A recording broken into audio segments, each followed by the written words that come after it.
Hello bachchon, let us read this question. The question says in a triangle ABC, R1 is equal to 2R2 is equal to 3R3.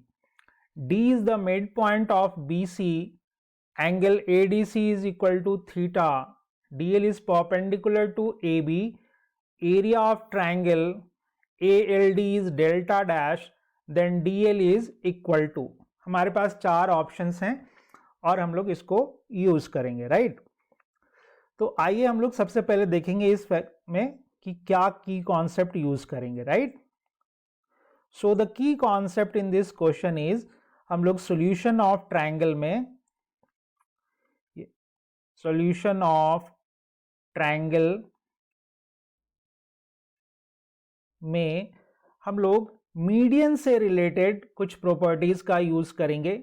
Median से related जो कुछ ideas हैं, concept है, उसको हम लोग apply करेंगे। तो आइए सबसे पहले हम लोग देखें इस क्वेश्चन में जो फर्स्ट रिलेशन गिवन है, R1 is equal to 2R2 is equal to 3R3 and we all know that R1, R2, R3 are the radii of the 3x circles and R1 की वैल्यू क्या होती है, delta, that is area of triangle ABC upon S minus A।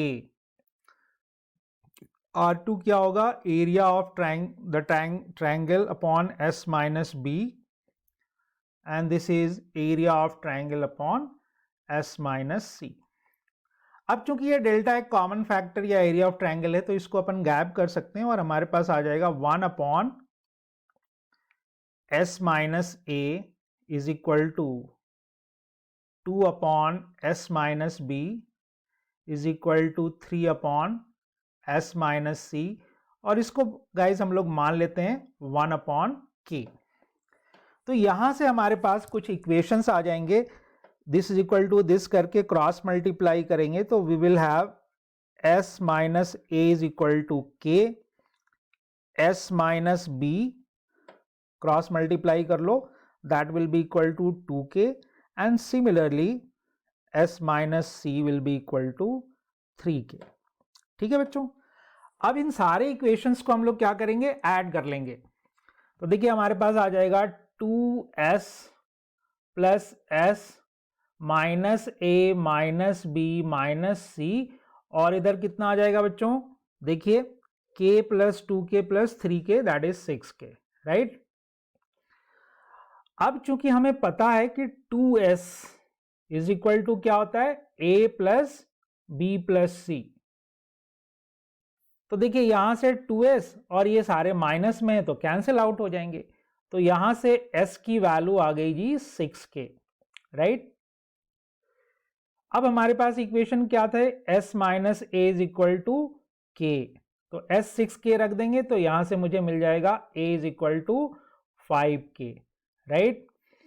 S minus B क्या था, this was 2K, तो यहां से हमें B क्या मिल जाएगा 4K अगर S 6K रख देंगे तो। Similarly S minus C was 3K, तो अगर S is equal to 6K रख देंगे तो यहां से C की वैल्यू आ जाएगी जी कितनी, 3K। अब ये जो A B C की वैल्यू है इससे हमें एक बात पता चलती है, ये 5K 4K 3K क्या है, एक पाइथागोरियन ट्रिपलेट हैं और वो कुछ इस तरह से रिलेटेड हैं, A square is equal to B square plus C square. ठीक है बच्चों, यानी ट्रायंगल ABC में ये जो A है, angle A that will be equal to 90 degree. अब क्यों ऐसा कह रहा हूं मैं, तो आइए देखते हैं।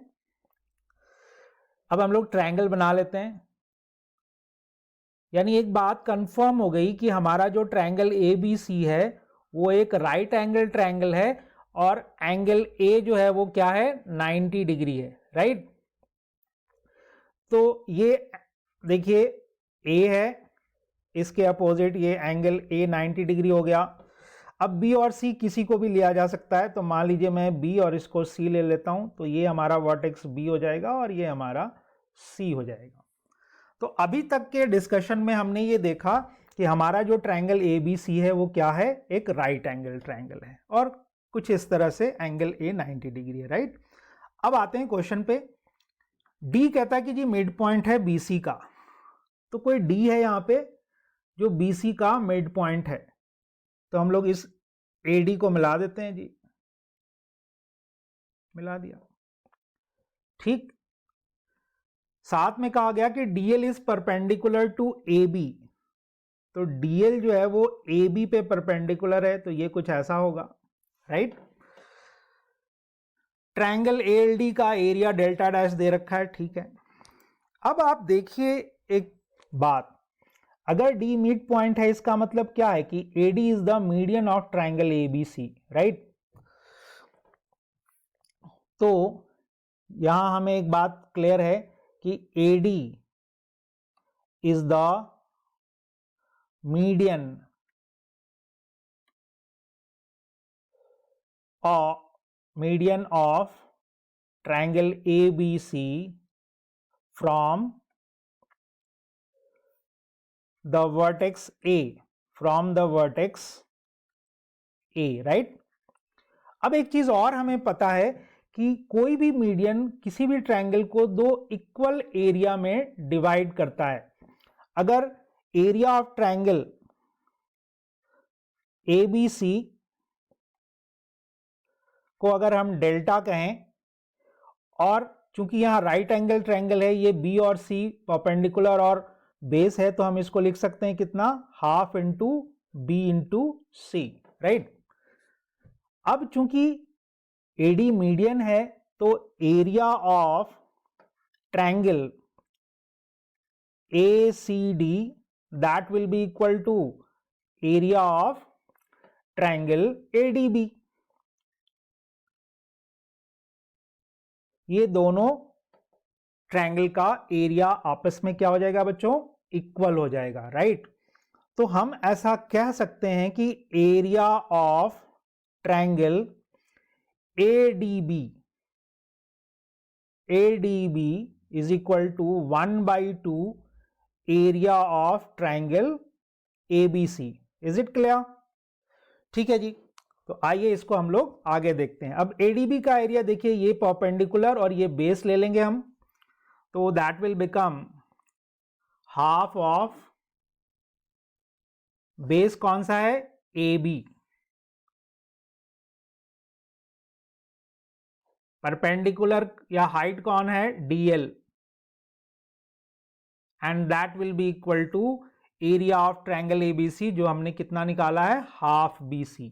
तो this is equal to half BC। Half से हाफ यहां कैंसिल हो जाएगा। AB की लेंथ कितनी है गाइस, C है, तो इसको लिख देंगे, this is C into DL is equal to BC। तो यहां से जो DL की लेंथ है दैट विल बी